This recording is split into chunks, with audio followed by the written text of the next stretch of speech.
Hello കൂട്ടുകാരെ. അപ്പോൾ പെരുന്നാളും നോമ്പുമായിട്ട് ഇറച്ചിയൊക്കെ തിന്നൊന്നും മടുത്തു. അപ്പോൾ ഇന്നത്തെ ഊണ് ഒരു മീൻകറിയും മെഴുക്കുവരട്ടിയും മോരും ഒക്കെ ആയിട്ടൊന്ന് പൊളിച്ചാലോ എന്ന് വിചാരിച്ചു. അപ്പോൾ അതിനായിട്ട് ഞാൻ മെഴുക്കുവരട്ടി ഉണ്ടാക്കാനായിട്ട് ഒരു പാൻ എടുത്തു. അതിലേക്ക് കുറച്ച് വെളിച്ചെണ്ണ ഒഴിച്ചു കൊടുത്തു. വെളിച്ചെണ്ണ ഒന്ന് ചൂടായി വന്നപ്പോഴത്തേക്കും അതിലേക്ക് കുറച്ച് കടുക് ഇട്ട് കൊടുത്തു. അപ്പോൾ കടുക് ഒന്ന് പൊട്ടി വന്നപ്പോഴത്തേക്കും അതിലേക്ക് കുറച്ച് കൊച്ചുള്ളിയും വെളുത്തുള്ളിയും ചതച്ചിട്ട് കൊടുത്തു. പിന്നെ കുറച്ച് കറിവേപ്പില ഇട്ട് കൊടുത്തു. അത് നന്നായിട്ടൊന്ന് വഴറ്റിയെടുത്തു. അതൊന്ന് വഴണ്ട് വന്നപ്പോഴത്തേക്കും നമ്മൾ നേരത്തെ എടുത്ത് വെച്ച ക്രഷ്ഡ് ചില്ലി ഉണ്ടല്ലോ, അത് അതിലേക്ക് ഇട്ട് കൊടുത്തു. ഇനി അത് നന്നായിട്ടൊന്ന് വഴറ്റിയെടുക്കുന്നുണ്ട്. അപ്പോൾ ഈ എണ്ണയ്ക്കകത്ത് കിടന്ന് ഈ ക്രഷ്ഡ് ചില്ലി വഴറ്റുമ്പോൾ ഒരു സ്മെല്ല് വരുമല്ലോ, അതെനിക്ക് ഭയങ്കര ഇഷ്ടമാണ്. അപ്പോൾ നല്ലൊരു സ്മെല്ല് വരുന്നുണ്ട്. അപ്പോൾ അതിനുശേഷം നമ്മൾ ചെറുതായി അരിഞ്ഞ് വെച്ച സവാള അത് അതിലേക്ക് ഇട്ട് കൊടുത്തു. അതെല്ലാം കൂടി ഇട്ടൊന്ന് മിക്സ് ചെയ്യുന്നുണ്ട്. ഇപ്പോൾ നല്ലൊരു സ്മെല്ല് ഫീൽ ചെയ്യുന്നുണ്ട്. ഇനി അതെല്ലാം ഒന്ന് വഴണ്ട് വരുമ്പോഴത്തേക്കും നമ്മൾ നേരത്തെ എടുത്ത് വെച്ച മുളക് പൊടി, മഞ്ഞൾപ്പൊടി, ഉപ്പ് എന്നിവ അതിനകത്തേക്ക് ആഡ് ചെയ്ത് കൊടുക്കുക. ഇനി അതിൻ്റെ ഒരു പച്ചമണമൊക്കെ ഒന്ന് മാറുന്നിടം വരെ നമ്മൾ നന്നായിട്ടൊന്ന് വഴറ്റി കൊടുക്കുക. അപ്പോൾ ഈ പൊടികളുടെ കൂടെ നമുക്ക് വേണമെങ്കിൽ കുറച്ച് കുരുമുളക് പൊടിയും പെരുംജീരകപ്പൊടിയും ഗരം മസാലപ്പൊടിയും ഒക്കെ വേണമെങ്കിൽ ആഡ് ചെയ്യാം. അപ്പോൾ എനിക്ക് ഈ ഒരു ഫ്ലേവറിൽ ചെയ്യുന്നതാണ് ഇഷ്ടം. അതുകൊണ്ടാണ് ഞാൻ ഇത്രയും പൊടികൾ മാത്രം ആഡ് ചെയ്തത്. അപ്പോൾ പൊടിയൊക്കെ ഒന്ന് വഴണ്ട് വരുമ്പോഴത്തേക്കും നമ്മൾ നേരത്തെ മൂന്നായി അരിഞ്ഞു വെച്ചിരിക്കുന്ന ആ കോവയ്ക്ക എല്ലാം കൂടെ അതിലേക്ക് ആഡ് ചെയ്ത് കൊടുക്കാം. എന്നിട്ട് ഈ കോവയ്ക്കായും നമ്മൾ നേരത്തെ മിക്സ് ചെയ്ത് വെച്ചിരിക്കുന്ന എല്ലാം കൂടെ ഒന്ന് മിക്സ് ചെയ്ത് കൊടുക്കാം. അപ്പോൾ ഇതിൽ വെള്ളമൊന്നും ആഡ് ചെയ്യേണ്ട ആവശ്യമില്ല. ഈ ഓയിലിൽ കിടന്ന് വേണം ഇതൊന്ന് വഴണ്ട് വരാനായിട്ട്. അപ്പോൾ ഇത് രണ്ട് രീതിയിൽ നമുക്ക് എടുക്കാം. ഒന്നെങ്കിൽ ഒരു മീഡിയം ലെവലിൽ നമുക്ക് വഴറ്റിയെടുക്കാം. അതല്ല എന്നുണ്ടെങ്കിൽ ഒരു ഫ്രൈഡ് രീതിയിൽ നമുക്ക് എടുക്കാം.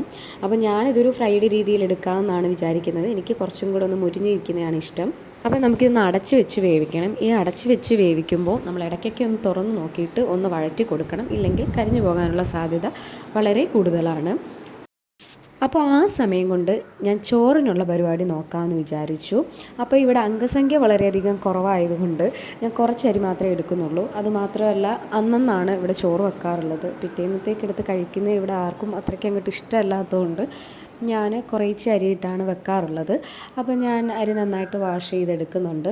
അതിന് ശേഷം ഞാൻ വെള്ളം എടുത്തിട്ട് അത് തിളപ്പിക്കാനായിട്ട് വെക്കുന്നുണ്ട്. അപ്പോൾ അരിയുടെ വെള്ളം തിളയ്ക്കുന്ന സമയം കൊണ്ട് നമുക്ക് ബാക്കിയുള്ള ജോലി നോക്കാം. അപ്പം കിളിമീനായിരുന്നു, അത് ഞാൻ വെട്ടി ക്ലീനാക്കി വെച്ചിട്ടുണ്ട്. അപ്പോൾ അതിൽ നിന്ന് കുറച്ചെടുത്ത് അരപ്പ് തേച്ച് വെക്കാമെന്ന് വിചാരിച്ചു വറക്കാനായിട്ട്. ബാക്കിയെടുത്ത് കറിയും വെക്കാമെന്ന് വിചാരിച്ചു. അങ്ങനെ ഞാൻ കിളിമീനൊക്കെ അരപ്പ് തേച്ച് വെച്ചിട്ടുണ്ട്. അപ്പോൾ ഇതിൻ്റെ ഇടയ്ക്കൂടെ ഞാൻ നമ്മുടെ കോവയ്ക്ക മെഴുക്കുവരട്ടി എന്തായെന്ന് നോക്കുന്നുണ്ട്. അപ്പോൾ അതേ ഞാൻ ഉദ്ദേശിച്ച പരുവത്തിലെത്തിയിട്ടുണ്ട്. ഒരുപാടങ്ങ് മുരിഞ്ഞു പോയിട്ടുമില്ല, എന്നാൽ ജസ്റ്റ് ഒരു വഴണ്ട പരുവത്തിലായിട്ടുമുണ്ട്. അപ്പോൾ ഇങ്ങനെ കഴിക്കുന്നതാണ് എനിക്കിഷ്ടം.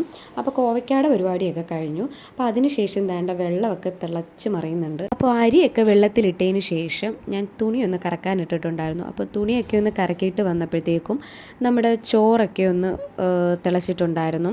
അത് ഞാൻ റൈസ് കുക്കറിലേക്ക് ആക്കി വെച്ചിട്ട് അടുത്ത മീൻ കറിയുടെ പരിപാടിക്ക് പോയി. അപ്പോൾ ചെങ്കലവ മുളക് കറി വെക്കാമെന്നാണ് ഞാൻ വിചാരിച്ചുകൊണ്ടിരിക്കുന്നത്. അപ്പോൾ അതിൻ്റെ പ്രിപ്പറേഷനൊക്കെ നടന്നുകൊണ്ടിരിക്കുന്നതിൻ്റെ ഇടയ്ക്കാണ് കോവയ്ക്ക കണ്ടിട്ട് മോന് കോവയ്ക്ക ഫ്രൈ വേണമെന്ന് പറയുന്നത്. അപ്പോൾ ഞാൻ കോവയ്ക്ക മെഴുക്കുവരട്ടി ഓൾറെഡി ഉണ്ടാക്കിയതുകൊണ്ട് പിന്നീട് വീണ്ടും ഉണ്ടാക്കണോ വേണ്ടായോ എന്നുള്ള ചിന്തയായിരുന്നു. പിന്നീട് ഞാൻ വീണ്ടും വിചാരിച്ചു സാരമില്ല എന്ന്. അങ്ങനെ മീൻ കറിയുടെ പ്രിപ്പറേഷൻ എല്ലാം കഴിഞ്ഞതിന് ശേഷം അവന് വേണ്ടിയിട്ട് ഞാൻ കോവയ്ക്ക എടുത്ത് എല്ലാം അതിൻ്റെ ഒരു പ്രിപ്പറേഷൻ നടത്തുന്നുണ്ട്. അപ്പോൾ കോവയ്ക്ക എല്ലാം ഒന്ന് അരിഞ്ഞ് പറക്കിയൊക്കെ ഒന്ന് വെച്ച് ഒന്ന് സെറ്റാക്കി കഴിഞ്ഞപ്പോഴത്തേക്കും നമ്മുടെ മീൻകറി തിളച്ച് മറിയുന്നുണ്ടായിരുന്നു. അങ്ങനെ പിന്നെ വീണ്ടും മീൻകറിയുടെ പുറകെ ഓടി. അങ്ങനെ മീൻകറി തിളച്ച് വന്നപ്പോഴത്തേക്കും അതിലേക്ക് മീനൊക്കെ ഇട്ട് കൊടുത്തു. അത് വീണ്ടും അടച്ചു വെച്ചിട്ട് വീണ്ടും കോവയ്ക്കയുടെ പ്രിപ്പറേഷനിലേക്ക് വന്നു. അങ്ങനെ അതിലേക്ക് പൊടികളൊക്കെ ആഡ് ചെയ്ത് കൊടുത്തു. അപ്പോൾ അതിൽ ഞാൻ മോന് വേണ്ടി ആയതുകൊണ്ട് ഒരുപാട് എരിവൊന്നും ആഡ് ചെയ്തിട്ടില്ലായിരുന്നു. കുറച്ച് മുളക് പൊടിയും മഞ്ഞൾപ്പൊടിയും പിന്നെ അതേപോലെ തന്നെ കറിവേപ്പിലയും ഉപ്പും കുറച്ച് ഓയിൽ ഒഴിച്ച് ഒന്ന് പുരട്ടി വെച്ചു. അപ്പോൾ അതൊന്ന് പുരട്ടി വെച്ചപ്പോഴത്തേക്കും വേണ്ട നമ്മുടെ ചെങ്കലവ കുടംപുളി ഇട്ട മീൻകറി റെഡി ആയിട്ടുണ്ടായിരുന്നു. അപ്പോൾ മീൻകറിയൊക്കെ ഒന്ന് സെറ്റാക്കി അവിടെ വെച്ചതിന് ശേഷം നെക്സ്റ്റ് ഞാൻ മീൻ ഫ്രൈ ചെയ്യാനുള്ള പരിപാടിയിലോട്ട് പോയി. അപ്പോൾ എനിക്ക് മീനിൻ്റെ കൂട്ടത്തിൽ ഏറ്റവും ഇഷ്ടപ്പെട്ട മീനാണ് ചെങ്കലവ. അപ്പോൾ ഇത് ഫ്രൈ ചെയ്യുന്നതാണേലും കറി വെക്കുന്നതാണേലും എനിക്ക് ഭയങ്കര ഇഷ്ടമാണ്. അപ്പോൾ ചില നാട്ടിലൊക്കെ ഇതിനെ കിളിമീൻ എന്നൊക്കെ പറയും, പിന്നെന്താ പുതിയാപ്ലക്കോര അങ്ങനെയൊക്കെ എന്തൊക്കെയോ ഒക്കെ പറയും. അപ്പോൾ അതങ്ങനെ എല്ലാം കൂടെ ഫ്രൈ ചെയ്യാൻ അവിടെ വെച്ചിട്ടുണ്ട്. അപ്പോൾ അതൊന്ന് ഫ്രൈ ആവുന്ന സമയം കൊണ്ട് നമ്മൾ നേരത്തെ പ്രിപ്പയർ ചെയ്ത് വെച്ചേക്കുന്ന ആ ഒരു കോവയ്ക്കയുടെ കൂട്ടുണ്ടല്ലോ, അതും ഞാനൊന്ന് ഫ്രൈ ചെയ്യാൻ വെച്ചു. അപ്പോൾ അപ്പുറം ഇപ്പുറമൊക്കെ ആയിട്ട് 2 ഫ്രൈയും കിടന്നിരുന്ന് മൊരിയുന്നുണ്ട്. അപ്പോൾ നമ്മുടെ ചെങ്കലവ ഫ്രൈ ഒക്കെ റെഡി ആയിട്ടുണ്ട്. കുറച്ചൊക്കെ ഒന്ന് ഇളകിപ്പോയിട്ടുണ്ട്. പിന്നെ അതിന് ശേഷം നമ്മുടെ കോവയ്ക്കയുടെ ഫ്രൈയും റെഡി ആയിട്ടുണ്ട്. അപ്പോൾ ഇതെനിക്ക് ഭയങ്കര ഇഷ്ടമാണ് കേട്ടോ. മോന് വേണ്ടിയിട്ടുണ്ടാക്കിയതാണെങ്കിലും അതിൽ കൂടുതലും കഴിച്ചത് ഞാനായിരുന്നു. അപ്പോഴത്തേക്കും നമ്മളുടെ ചോറ് ഞാനെടുത്ത് വെച്ച് നോക്കിയപ്പോൾ അതൊന്ന് പാകമായിട്ടുണ്ട്. അപ്പോഴത്തേക്കും റൈസ് കുക്കറിലായതുകൊണ്ട് തന്നെ പെട്ടെന്ന് തന്നെ അത് പാകമായി. പിന്നെ ഞാനത് ഉപ്പൊക്കെ ചേർത്തിട്ട് തിളപ്പിക്കാൻ വെച്ചു. അതിന് ശേഷം ഞാൻ തന്നെ മോരുകറിയുടെ പ്രിപ്പറേഷനിലോട്ട് പോയി. അപ്പോൾ ഓമയ്ക്ക ഇട്ട മോരുകറിയാണ് ഞാൻ ഉണ്ടാക്കിയത്. ഇത് ഇക്കാട് ഉമ്മ എനിക്ക് പറഞ്ഞു തന്ന റെസിപ്പിയായിരുന്നു. അപ്പോൾ അങ്ങനെ മോരുകറി ഉണ്ടാക്കി. ഇതായിരുന്നു എൻ്റെ ഉച്ചക്കത്തെ ഊണ്. ചോറ്, മോരുകറി, കിളിമീൻ മുളക് കറി, അച്ചാർ, ചമ്മന്തിപ്പൊടി, കോവയ്ക്ക ഫ്രൈ, കോവയ്ക്ക മെഴുക്കുവരട്ടി, പിന്നെ നമ്മുടെ ചെങ്കലവ വറുത്തത്. അപ്പോൾ ഇത് ഇത്രയുമായിരുന്നു ഇന്നത്തെ ഊണെന്ന് പറയുമ്പോൾ. അപ്പം നോമ്പൊക്കെ കഴിഞ്ഞ് കുറേ നാളുകൾക്ക് ശേഷം ഇങ്ങനെ അടുപ്പിച്ച് കഴിച്ചതുകൊണ്ടാണോ എന്നറിയില്ല, ഭയങ്കര ടേസ്റ്റായിരുന്നു.